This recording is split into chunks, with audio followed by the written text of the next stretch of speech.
ਸਤਿ ਸ੍ਰੀ ਅਕਾਲ ਜੀ ਸਾਰਿਆਂ ਨੂੰ। Welcome to my YouTube channel. ਕਰਦੇ ਹਾਂ ਇਸ ਵੀਡੀਓ ਦੀ ਸ਼ੁਰੂਆਤ। ਪਿਛਲੀ ਵੀਡੀਓ ਆਪਾਂ ਜਿੱਥੇ ਸਮਾਪਤ ਕੀਤੀ ਸੀ ਉੱਥੋਂ ਹੀ ਕਰਦੇ ਹਾਂ ਸ਼ੁਰੂਆਤ ਜੀ। ਲੋਕਲ ਗੁਰਦੁਆਰਾ ਸਾਹਿਬ ਨਾਂਦੇੜ ਕੁਛ ਇਸ ਪ੍ਰਕਾਰ ਨੇ ਜੀ। ਗੁਰਦੁਆਰਾ ਮਾਤਾ ਜੀਤੋ ਜੀ, ਗੁਰਦੁਆਰਾ ਸ਼ਿਕਾਰ ਘਾਟ ਸਾਹਿਬ, ਗੁਰਦੁਆਰਾ ਨਾਨਕਸਰ, ਗੁਰਦੁਆਰਾ ਚੰਦਨ ਸਾਹਿਬ ਜੀ, ਗੁਰਦੁਆਰਾ ਨਾਨਕਪੁਰੀ ਸਾਹਿਬ ਜੀ ਅਤੇ ਲਾਸਟ ਦੇ ਵਿੱਚ ਗੁਰਦੁਆਰਾ ਬਾਬਾ ਦੀਪ ਸਿੰਘ ਜੀ। ਸਫ਼ਰ ਦੀ ਕਰਦੇ ਹਾਂ ਜੀ ਸ਼ੁਰੂਆਤ। ਕੰਟੀਨਿਊ ਕਰ ਰਹੇ ਹਾਂ ਜੀ ਵੀਡੀਓ।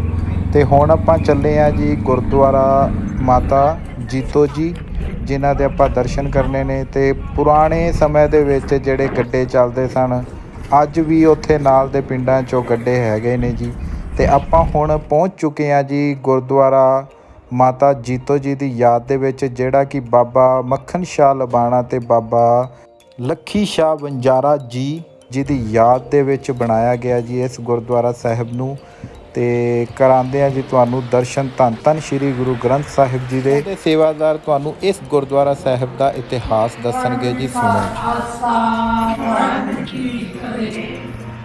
ਗੁਰੂ ਪਿਆਰੇ ਸਾਧ ਸੰਗਤ ਜੀਓ, ਜਿਸ ਜਗ੍ਹਾ ਉੱਪਰ ਆਪ ਵਿਰਾਜਮਾਨ ਹੋ, ਗੁਰਦੁਆਰਾ ਯਾਦਗਾਰ ਮਾਤਾ ਜੀਤੋ ਜੀ, ਮਾਤਾ ਜੀਤ ਕੌਰ ਜੀ ਯਾਦ ਨੂੰ ਇਸ ਕਰਕੇ ਗੁਰਦੁਆਰਾ ਸਾਹਿਬ ਹੈ ਬਣਾਇਆ ਗਿਆ। ਸੰਤ ਬਾਬਾ ਚਰਨ ਸਿੰਘ ਜੀ ਮਹਾਂਪੁਰਖ ਸਰਾਲੀ ਕਲਾਂ ਜ਼ਿਲ੍ਹਾ ਤਰਨਤਾਰਨ ਨਾਲ ਇੱਥੇ ਆਉਂਦੇ, ਆਉਣ ਦੌਰਾਨ ਸੇਵਾ ਕਰਨ ਆਉਂਦੇ ਸੀ। ਵੇਖਦੇ ਪਿੰਡਾਂ ਵਿੱਚ ਗੁਰਬਤ ਗਰੀਬੀ ਦਾ ਇੰਨਾ ਭੂਗੋਲ ਵਾਲਾ ਜੋ ਬੱਚੇ ਪੜ੍ਹ ਨਹੀਂ ਜਾ ਸਕਦੇ, ਸੋ ਉਹਨਾਂ ਦੇ ਪਹਿਲਾਂ ਵੀ ਵਿੱਦਿਅਕ ਅਦਾਰੇ ਜੋ ਹਨ ਬਣਾਏ ਹੋਏ ਹਨ। ਗੁਰੂ ਗੋਬਿੰਦ ਸਿੰਘ ਕਾਲਜ, ਖਾਲਸਾ ਕਾਲਜ, ਸ਼ਾਹਾਬਾਦ ਦੇ ਵਿੱਚ ਕੌਨਵੈਂਟ ਸਕੂਲ, ਜਿਸ ਤਰ੍ਹਾਂ ਪੜ੍ਹਾਈ ਹੁੰਦੀ ਹੈ ਚੇਂਜ ਉਸੇ ਤਰ੍ਹਾਂ ਮਹਾਂਪੁਰਖਾਂ ਨੇ ਵੀ ਉਸਨੂੰ ਨਾਲ ਲਾਇਆ। ਇਸ ਗੁਰਦੁਆਰਾ ਸਾਹਿਬ ਚਾਹ ਦੇ ਲੰਗਰ ਤਿਆਰ ਰਹਿੰਦੇ ਨੇ, ਪ੍ਰਸ਼ਾਦੇ ਵੀ ਹੁੰਦੇ ਨੇ, ਪਰ ਇੱਥੇ ਸਾਰੇ ਚਾਹ ਹੀ ਛਕਦੇ ਨੇ ਜ਼ਿਆਦਾਤਰ, ਕਿਉਂਕਿ ਇੱਥੇ ਚਾਹ ਦੇ ਨਾਲ ਸਪੈਸ਼ਲ ਪਾਪੜ ਤਲੇ ਹੁੰਦੇ ਨੇ ਜੀ ਰੰਗ ਬਿਰੰਗੇ।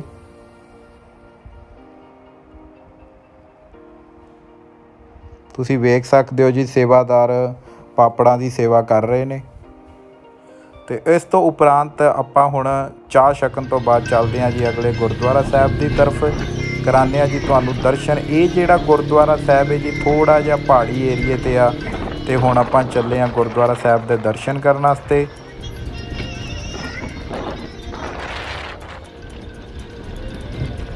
ਪਿਛਲੇ ਹੀ ਦਿਨੇ ਇਸ ਗੁਰਦੁਆਰਾ ਸਾਹਿਬ ਦੇ ਵਿੱਚ ਸਮਾਗਮ ਹੋ ਕੇ ਹਟੇ ਸਨ ਤੇ ਤੁਸੀਂ ਵੇਖ ਹੀ ਰਹੇ ਹੋ ਜੀ। ਇੱਥੇ ਟੈਂਟ ਲੱਗਿਆ ਸੀ, ਬਹੁਤ ਹੀ ਵੱਡੀ ਮਾਤਰਾ ਦੇ ਵਿੱਚ ਇੱਥੇ ਸੰਗਤ ਪੂਜੀ ਸੀ ਤੇ ਸਮਾਗਮ ਹੋਏ ਸਨ। ਇਹ ਗੁਰਦੁਆਰਾ ਸਾਹਿਬ ਹੈਗਾ ਜੀ ਗੁਰਦੁਆਰਾ ਸ਼ਿਕਾਰ ਘਾਟ ਸਾਹਿਬ।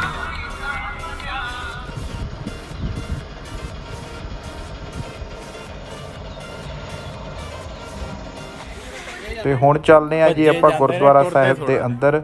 ਕਰਵਾਉਂਦੇ ਹਾਂ ਤੁਹਾਨੂੰ ਗੁਰਦੁਆਰਾ ਸਾਹਿਬ ਦੇ ਦਰਸ਼ਨ ਤੇ ਜਾਣੂ ਕਰਾਉਂਦੇ ਹਾਂ ਤੁਹਾਨੂੰ ਗੁਰਦੁਆਰਾ ਸਾਹਿਬ ਦੇ ਇਤਿਹਾਸ ਤੋਂ।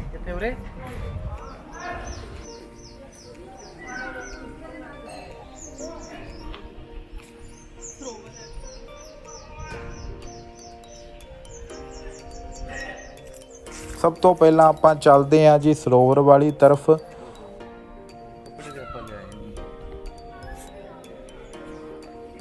ਬਹੁਤ ਹੀ ਸਾਫ ਸਫਾਈ ਦੇ ਨਾਲ ਇੱਥੇ ਸਰੋਵਰ ਸਾਹਿਬ ਹੈਗਾ ਜੀ।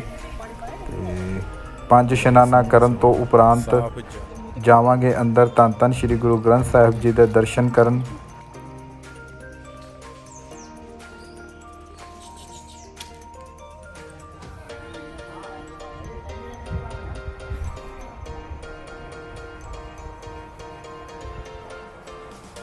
ਹੁਣ ਚੱਲਦੇ ਹਾਂ ਜੀ ਗੁਰਦੁਆਰਾ ਸਾਹਿਬ ਦੇ ਅੰਦਰ। ਕਰਾਉਂਦੇ ਹਾਂ ਤੁਹਾਨੂੰ ਦਰਸ਼ਨ ਗੁਰੂ ਮਹਾਰਾਜ ਜੀ ਦੇ ਸ਼ਸਤਰ ਤੇ ਧੰਨ ਧੰਨ ਸ਼੍ਰੀ ਗੁਰੂ ਗ੍ਰੰਥ ਸਾਹਿਬ ਜੀ ਦੇ। ਇਤਿਹਾਸ ਤੁਹਾਨੂੰ ਗੁਰਦੁਆਰਾ ਸਾਹਿਬ ਦੇ ਸੇਵਾਦਾਰ ਦੀ ਤਰਫੋਂ ਦੱਸਿਆ ਜਾਏਗਾ। ਕਰਵਾਉਂਦੇ ਹਾਂ ਤੁਹਾਨੂੰ ਦਰਸ਼ਨ ਧੰਨ ਧੰਨ ਸ਼੍ਰੀ ਗੁਰੂ ਗੋਬਿੰਦ ਸਿੰਘ ਸਾਹਿਬ ਜੀ ਦੀ ਉਸ ਤਸਵੀਰ ਤੇ ਉਸ ਖਰਗੋਸ਼ ਜਿਹਦਾ ਕਿ ਇੱਥੇ ਸ਼ਿਕਾਰ ਕੀਤਾ ਗਿਆ ਸੀ, ਜਿਸ ਕਾਰਨ ਇਸ ਗੁਰਦੁਆਰਾ ਸਾਹਿਬ ਦਾ ਨਾਮ ਸ਼ਿਕਾਰ ਘਾਟ ਰੱਖਿਆ ਗਿਆ ਸੀ ਜੀ।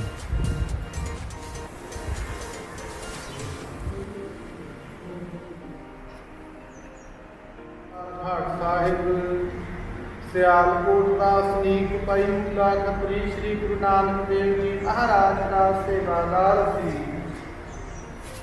ਬਹੁਤ ਸਮਾਂ ਸ੍ਰੀ ਗੁਰੂ ਨਾਨਕ ਦੇਵ ਜੀ ਮਹਾਰਾਜ ਦੇ ਨਾਲ ਰਹਿਣਾ ਤੇ ਭਜਨ ਬੰਦਗੀ ਕਰਦਾ ਸੀ। ਮੂਲੇ ਖੱਤਰੀ ਨੂੰ ਆਪਣੇ ਘਰ ਵਾਲਿਆਂ ਦੀ ਯਾਦ ਆਈ। ਸ੍ਰੀ ਗੁਰੂ ਨਾਨਕ ਦੇਵ ਜੀ ਮਹਾਰਾਜ ਤੋਂ ਆਗਿਆ ਲੈ ਕੇ ਆਪਣੇ ਪਿੰਡ ਸਿਆਲਕੋਟ ਚਲਾ ਗਿਆ। ਪਿੰਡ ਜਾਣ ਤੋਂ ਬਾਅਦ ਕੁਛ ਦਿਨ ਭਜਨ ਬੰਦਗੀ ਕਰਦਾ ਰਿਹਾ। ਬਾਅਦ ਮੋਹ ਮਾਇਆ ਵਿੱਚ ਪੈ ਗਿਆ। ਮੋਹ ਮਾਇਆ ਵਿੱਚ ਪੈਣ ਕਰਕੇ ਗੁਰੂ ਮਹਾਰਾਜ ਤੋਂ ਬੇਮੁਖ ਹੋ ਗਿਆ। ਗੁਰੂ ਸਾਹਿਬ ਤੋਂ ਬੇਮੁਖ ਹੋਣ ਬਾਅਦ ਮੂਲੇ ਖੱਤਰੀ ਨੂੰ ਸੱਪ ਲੜ ਗਿਆ। ਮੂਲਾ ਖੱਤਰੀ ਪੂਰਾ ਹੋ ਗਿਆ, 84 ਦੇ ਗੇੜੇ ਵਿੱਚ ਪੈ ਗਿਆ। ਮੂਲਾ ਖੱਤਰੀ 84 ਕੱਟਦਾ ਇਸ ਸਥਾਨ ਤੇ ਆਇਆ ਸਹਿ ਦੇ ਜੂਨ। ਸਾਹਿਬ ਸ੍ਰੀ ਗੁਰੂ ਗੋਬਿੰਦ ਸਿੰਘ ਜੀ ਮਹਾਰਾਜ ਜੀ ਨੇ ਇੱਥੇ ਸਹਿ ਦਾ ਸ਼ਿਕਾਰ ਕਰਕੇ ਮੂਲੇ ਖੱਤਰੀ ਦਾ ਉਧਾਰ ਕੀਤਾ ਜੀ। ਸੋ ਇਸ ਕਰਕੇ ਇਸ ਸਥਾਨ ਦਾ ਨਾਂ ਗੁਰਦੁਆਰਾ ਸ਼ਿਕਾਰ ਘਾਟ ਸਾਹਿਬ ਪ੍ਰਚਲਿਤ ਹੋਇਆ।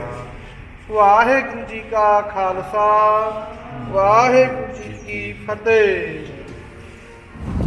ਗੁਰਦੁਆਰਾ ਸ਼ਿਕਾਰਘਾਟ ਸਾਹਿਬ ਦੇ ਦਰਸ਼ਨ ਕਰਨ ਤੋਂ ਉਪਰੰਤ ਹੁਣ ਆਪਾਂ ਚੱਲੇ ਹਾਂ ਜੀ ਆਪਣੇ ਅਗਲੇ ਗੁਰਦੁਆਰਾ ਸਾਹਿਬ ਦੇ ਦਰਸ਼ਨ ਕਰਨ ਵਾਸਤੇ। ਤੇ ਤੁਹਾਨੂੰ ਮੈਂ ਵਿਖਾ ਰਿਹਾ ਜੀ ਕੁਝ ਰਸਤੇ ਦੀਆਂ ਤਸਵੀਰਾਂ ਤੇ ਕੁਝ ਵੀਡੀਓਜ਼। ਤੁਸੀਂ ਵੇਖ ਸਕਦੇ ਹੋ ਕਿ ਇੱਥੋਂ ਜਿਹੜਾ ਮੁੰਬਈ ਹੈ ਉਹ 570 ਕਿਲੋਮੀਟਰ ਹੈ। ਧੰਨ ਧੰਨ ਸ਼੍ਰੀ ਗੁਰੂ ਗੋਬਿੰਦ ਸਿੰਘ ਸਾਹਿਬ ਜੀ ਦੇ ਨਾਮ ਤੋਂ ਉੱਥੇ ਯੂਨੀਵਰਸਿਟੀ ਵੀ ਹੈਗੀ ਹੈ। ਤੇ ਹੁਣ ਆਪਾਂ ਪਹੁੰਚ ਚੁੱਕੇ ਹਾਂ ਜੀ ਗੁਰਦੁਆਰਾ ਨਾਨਕਸਰ ਸਾਹਿਬ, ਜਿਹੜਾ ਕਿ ਪਹਿਲੀ ਪਾਤਸ਼ਾਹੀ ਧੰਨ ਧੰਨ ਸ਼੍ਰੀ ਗੁਰੂ ਨਾਨਕ ਦੇਵ ਜੀ ਦੀ ਯਾਦ ਦੇ ਵਿੱਚ ਬਣਾਇਆ ਗਿਆ ਜੀ। ਸ਼੍ਰੀ ਗੁਰੂ ਨਾਨਕ ਦੇਵ ਜੀ ਨਾਂਦੇੜ ਦੇ ਵਿੱਚ ਸਭ ਤੋਂ ਪਹਿਲਾਂ ਮਾਲ ਟੇਕੜੀ ਗੁਰਦੁਆਰਾ ਸਾਹਿਬ, ਉਸ ਤੋਂ ਬਾਅਦ ਇਹ ਸਥਾਨ ਤੇ ਇਸੇ ਸਥਾਨ ਦੇ ਨਾਲ ਨਾਨਕਪੁਰੀ ਦੇ ਨਾਮ ਤੋਂ ਗੁਰਦੁਆਰਾ ਸਾਹਿਬ ਆ, ਤੇ ਫਿਰ ਇੱਥੋਂ ਬਿਦਰ ਕਰਨਾਟਕਾ ਵੱਲ ਨੂੰ ਗਏ ਸਨ। ਇਸ ਸਥਾਨ ਤੇ ਸ਼੍ਰੀ ਗੁਰੂ ਨਾਨਕ ਦੇਵ ਸਾਹਿਬ ਜੀ 9 ਦਿਨ ਤੇ 9 ਘੰਟੇ ਰੁਕੇ ਸਨ। ਇੱਥੋਂ ਦਾ ਇਤਿਹਾਸ ਕੁਝ ਇਸ ਪ੍ਰਕਾਰ ਹੈ ਜੀ। ਕਰ ਰਹੇ ਹੋ ਪਵਿੱਤਰ ਦਰਸ਼ਨ ਸਰੋਵਰ ਦੇ, ਜਿਹੜਾ ਕਿ 50 ਫੁੱਟ ਡੂੰਘਾ ਹੈ। ਇਸ ਸਰੋਵਰ ਦੇ ਨਾਲ ਹੀ ਇਸ ਗੁਰਦੁਆਰਾ ਸਾਹਿਬ ਦਾ ਇਤਿਹਾਸ ਵੀ ਜੁੜਿਆ ਹੋਇਆ ਹੈ। ਗੁਰਦੁਆਰੇ ਦਾ ਇਤਿਹਾਸ ਕੁਝ ਇਸ ਪ੍ਰਕਾਰ ਹੈ ਜੀ। ਭਾਈ ਮਰਦਾਨਾ ਜੀ ਨੂੰ ਜਦ ਪਿਆਸ ਲੱਗੀ ਤੇ ਗੁਰੂ ਨਾਨਕ ਦੇਵ ਜੀ ਅੱਗੇ ਬੇਨਤੀ ਕੀਤੀ ਤੇ ਧੰਨ ਧੰਨ ਸ਼੍ਰੀ ਗੁਰੂ ਨਾਨਕ ਦੇਵ ਜੀ ਨੇ ਭਾਈ ਮਰਦਾਨਾ ਜੀ ਨੂੰ ਕਿਹਾ, ਰਬਾਬ ਚੁੱਕ ਤੇ ਉਸ ਰੱਬ ਨੂੰ ਯਾਦ ਕਰੀਏ।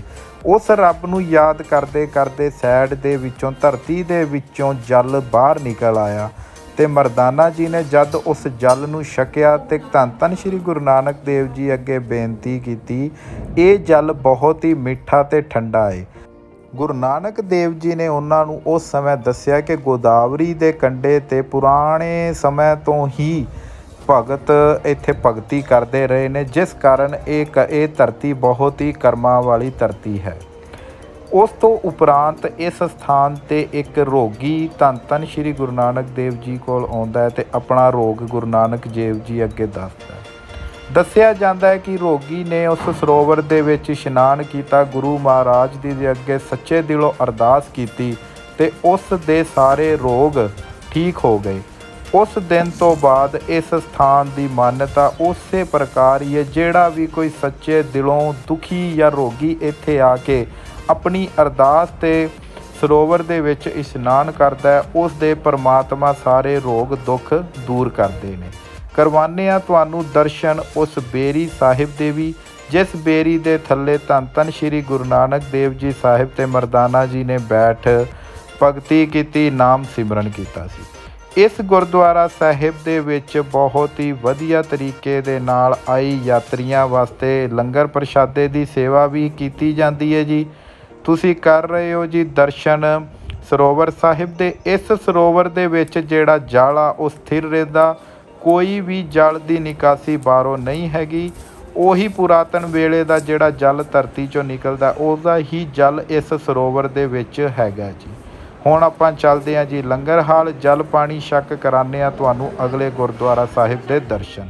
ਆਪਾਂ ਆ ਗਏ ਆ ਜੀ ਇਹਦੇ ਨਾਲ ਹੀ ਵਾਕਿੰਗ ਡਿਸਟੈਂਸ ਤੇ ਗੁਰਦੁਆਰਾ ਸਾਹਿਬ ਹੈ, ਗੁਰਦੁਆਰਾ ਚੰਦਨ ਸਾਹਿਬ, ਜਿੱਥੇ ਕਿ ਪੁਰਾਣੇ ਸਮੇਂ ਦੇ ਵਿੱਚ ਚੰਦਨ ਦੇ ਬੂਟੇ ਸਨ ਤੇ ਇੱਥੋਂ ਹੀ ਚੰਦਨ ਦੀ ਲੱਕੜੀ ਗੁਰਦੁਆਰਾ ਜਿਹੜਾ ਕਿ ਤਖਤ ਸਾਹਿਬ ਹੈ ਉੱਥੇ ਜਾ ਕੇ ਚੰਦਨ ਸਾਹਿਬ ਦਾ ਜਿਹੜਾ ਟਿੱਕਾ ਤਿਆਰ ਹੁੰਦਾ ਸੀ, ਉਹ ਇਹੀ ਸਥਾਨ ਹੈ। ਇਸ ਕਰਕੇ ਇਸ ਸਥਾਨ ਨੂੰ ਵੀ ਉਹਨਾਂ ਨੇ ਧੰਨ ਧੰਨ ਸ਼੍ਰੀ ਗੁਰੂ ਗ੍ਰੰਥ ਸਾਹਿਬ ਜੀ ਦੇ ਪ੍ਰਕਾਸ਼ ਦੇ ਨਾਲ ਇਸ ਸਥਾਨ ਨੂੰ ਵੀ ਬਹੁਤ ਹੀ ਵਧੀਆ ਤਰੀਕੇ ਦੇ ਨਾਲ ਰੱਖਿਆ ਹੋਇਆ ਹੈ ਜੀ।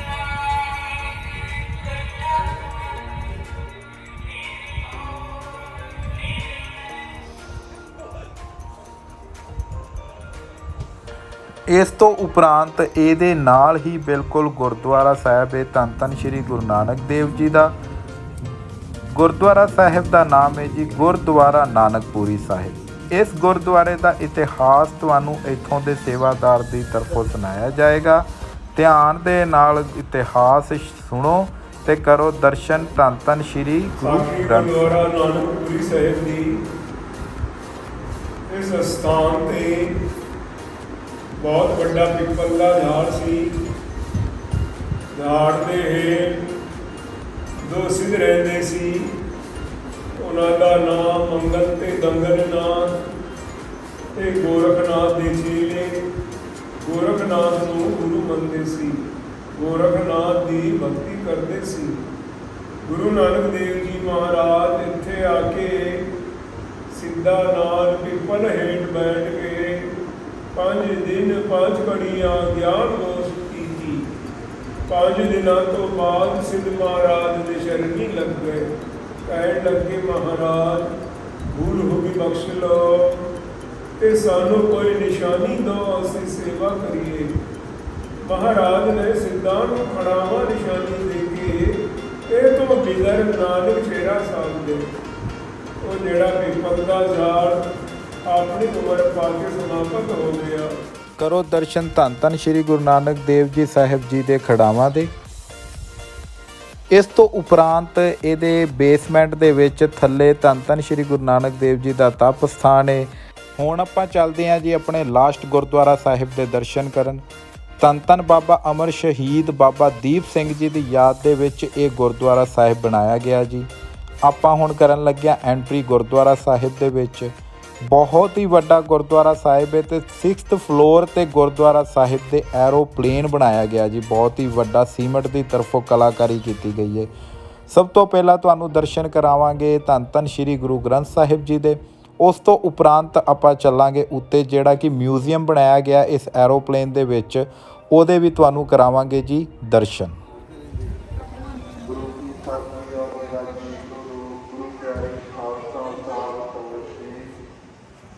ਸਿੱਖ ਪੰਥ ਦੇ ਅਨੋਖੇ ਅਮਰ ਸ਼ਹੀਦ ਦਮਦਮੀ ਟਕਸਾਲ ਦੇ ਪਹਿਲੇ ਸ੍ਰੀ ਕੰਡਿਆਂ ਦੇ ਵਿੱਚੋਂ ਪਰਮਾਤਮਾ ਕਰਨ ਦਾ ਸੁਭਾਗ ਅਵਸਰ ਜਿਵੇਂ ਉਸ ਬਾਣੀ ਦਾ ਪਹਿਲਾਂ ਵੀ ਉਚਾਰਨ ਕੀਤਾ ਸੀ, ਪਰ ਇੱਕ ਮਤ ਦੇ ਕੱਟੀ ਸਾਰੀ ਜਿਹੜੀ ਬਾਣੀ ਹੈ ਉਹ ਗੁਰੂ ਅੰਗਦ ਦੇਵ ਮਹਾਰਾਜ ਜੀ ਨੇ ਕੀਤੀ। ਗੁਰੂ ਨਾਨਕ ਦੇਵ